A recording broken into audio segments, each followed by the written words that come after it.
There is this new friend from Congo called Marsan, uh, who has made this declaration. He says, we have to sing the new song without ceasing, because that is our only tool to use to experience the true reality life is in its entirety. He recounts how he has always tried to sing the new song even while walking, to be in constant contact with the real guides and the ollies. Then on a particular day, he was walking along the street with his attention riveted on his mobile when he suddenly heard a voice that told him to change his trajectory. He immediately did so and instantly missed an accident. A motorist would have crushed him. He watched as the guy hit an object seconds later and sustained horrifying wounds with his motorbike all mangled. He would have been the shock absorber here if he hadn't instantly heeded the inner voice, which he credits to singing the new song constantly. Any comment on that, Duane?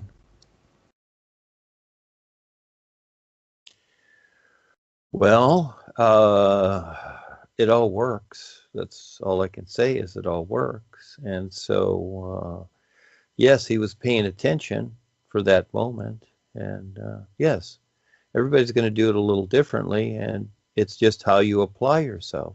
And yes, I would say he's right. And that is that it's intent, it's focus, it's whatever. It's not only the new you, yes, it's that, but it's also the individual's intent. And every moment, the individual makes choices. So, you know, what's interesting about this is that I went through so many ideas with it, thinking that, okay, this idea works here, this one works here, and this will carry me through. But then all of a sudden, another idea, another viewpoint comes along that's utilized, that creates a reference for that moment. And the other ones are there, but now this is the new moment and a new reference. So the reality of life is beyond all mention, all sound, all everything. It's just simply an isness that's recognized, like the sun. The sun isn't doing the new you, but here we are because, again, of how the five bodies and the attention are. So it's really an aid for us. But the reality of life, again, is an isness to be recognized. So, yes, this is where something like the new you or the old chants or whatever become rigid, you see. And so for a time, until you recognize differently, yes, they do work like anything we've done. We have a bicycle for a while, and eventually we buy a car. And so the bike worked for a while, but now we don't really use the bike anymore. We drive a car, as an example. And so, yes, the new you has its position, but there is always more. And again, this is where when we start proclaiming things accordingly, they eventually become rigid because there is always more to the new you, to life. This is just something that we're doing now. So we don't want to look at it as limited either. Just like the hue had its time and the and these things, they had their time. But people still proclaim them as something they're not. So really what's going on here, those individuals are not recognizing what is new now. That becomes the difference. So yes, these ideas can become locked in the individual. So I look at the variables all the time. I do the new you sometimes. I use the idea of isness. I actually like that better because it more so focuses on the awareness. You see, excuse me, your real awareness, with your real awareness, you don't need to create anything. You know, this is where when we're in the personal self, we're thinking that we have to think about something, that we got to create, we got to do something. Well, this is in the personal self, but your real awareness, no, because it's an isness, and so you become part of that isness as you recognize it and accept being with it, and that becomes your intent. So there is a difference, but you utilize that in creation, and in creation I create something. There becomes the difference. So yes, the new you, of course, very substantial, but we're not going to build the idea on it that it is the absolute. That becomes the difference. So you utilize it for what it is, you test it to see how it works for you, and it's going to be a little different for everybody. And also, the new you leads to certain real side experiences, is what it does. Well, again, seeing beyond, seeing more than the real side experiences also, people get all of a sudden, they, can make these things absolute. Like Buddha under the banyan tree, all of a sudden he got enlightenment, which is really off the astral realm, and created his doctrines, etc., and it all sounded good, and it became like an absolute. You see, these things become absolutes, and this is where people worship and pray and meditate to these things. And what do they really do? They just keep recirculating. They really don't get beyond themselves or creation. So, there's always that variable there. That's what I see. So yes, we do this now to see what's going on.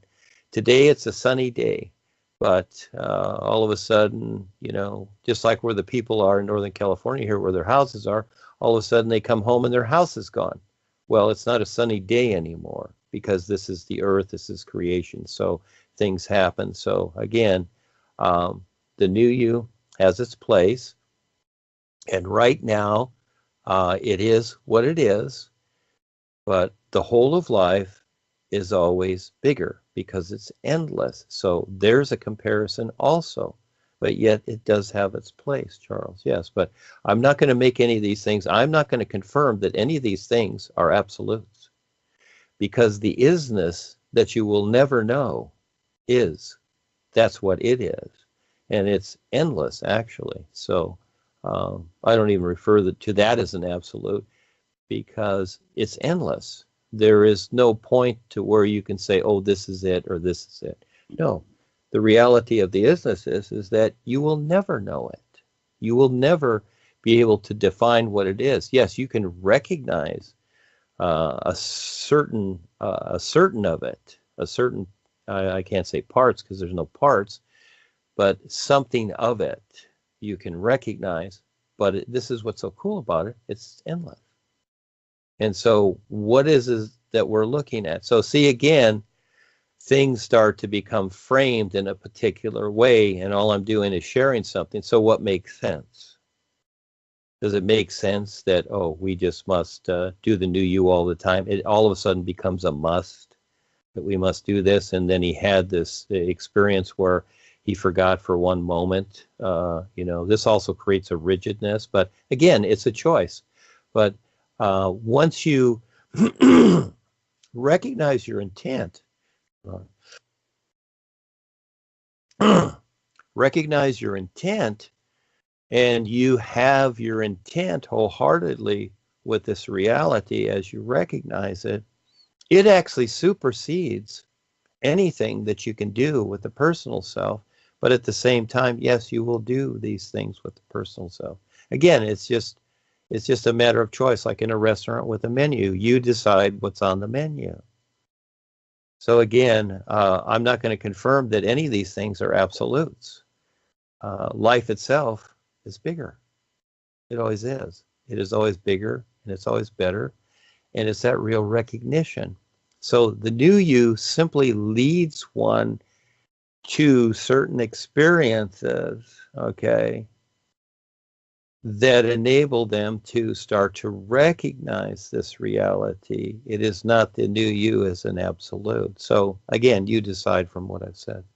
I've had some realization, and it's that as one operates or attempts to operate in the real awareness, one realizes that the mind is in a constant state of flux.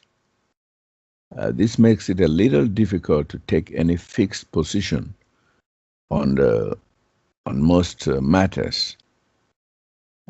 Is this randomity of mind because of constantly changing perceptions?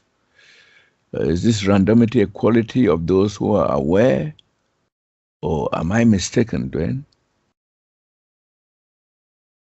Well, again, it's choice. And so the individual decides how their, life and their mind, their emotions, their memory, their intuition, whatever, each person decides how that's going to be for them.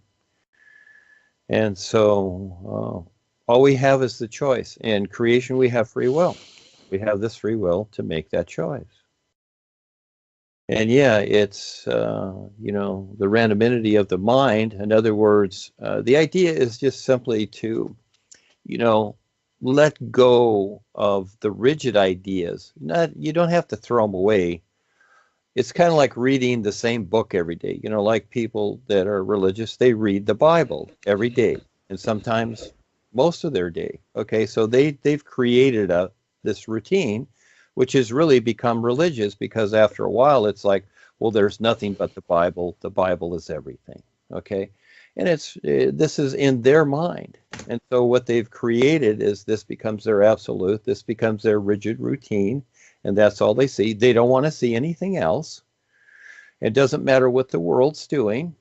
And even because of the Bible and other things, the world is self-destructing, but they don't see that. They just see this idea. And so that's all, just kind of stepping up from the table and walking around and seeing that, hey, that's just a book with ink on paper, just ideas that you, accumulate in your own mind according to what is said.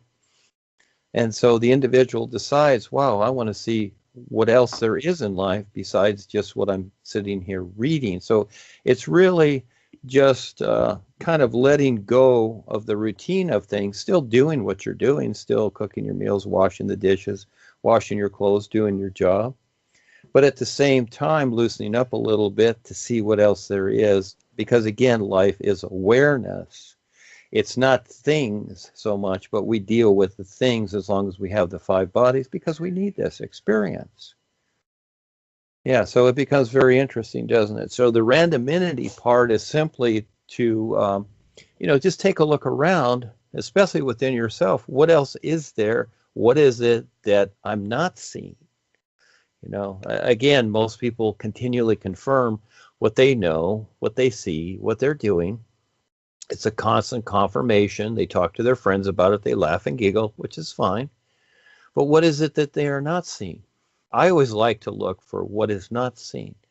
When I talk to people or whatever, I listen to what they're saying.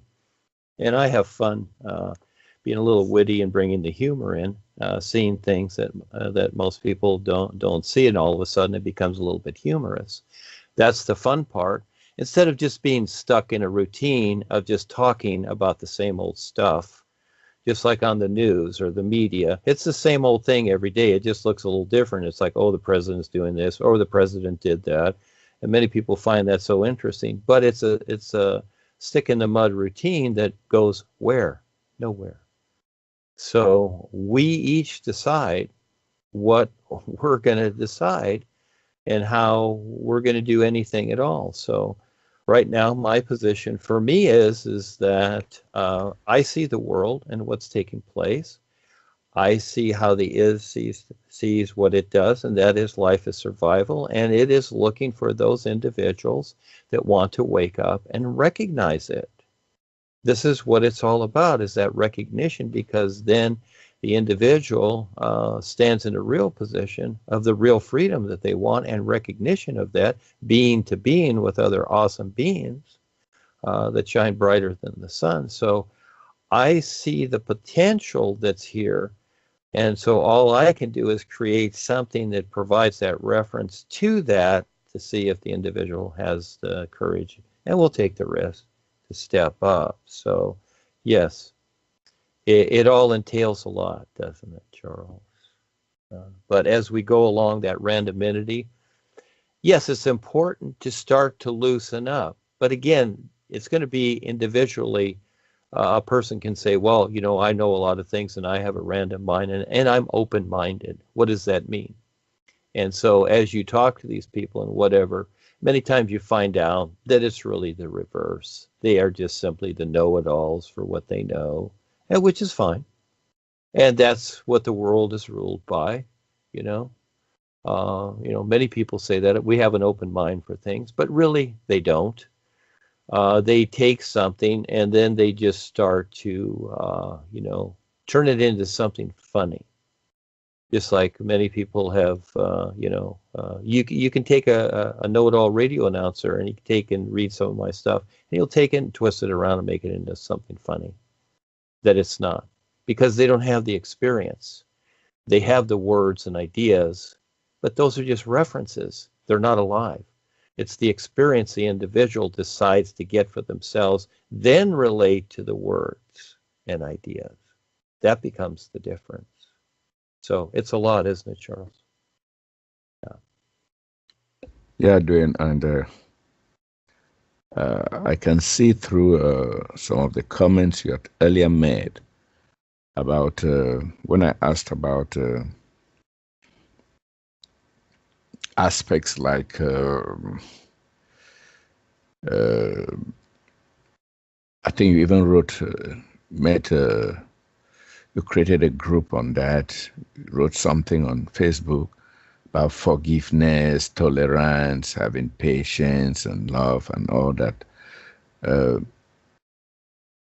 You insinuated that all this is bundled up in the East, because once one is operating in the universal position, in the East position, there's no need for all that nitty-gritty, because everything is new, and every moment is new for you, and so there is no that state in which you dwell just takes care of everything without you specifically wishing to be tolerant, or to be understanding, or to forgive, or to do any of those things that the religionists harp on. You see, so I see the East position as rising above all these things, these other aspects of life, of the religions that people talk about. So to the extent that if we don't talk about them in the new presentation, and it will seem that we are either heartless people, or I don't know, unethical, or what, stone-hearted, nonchalant about life, or anything like that.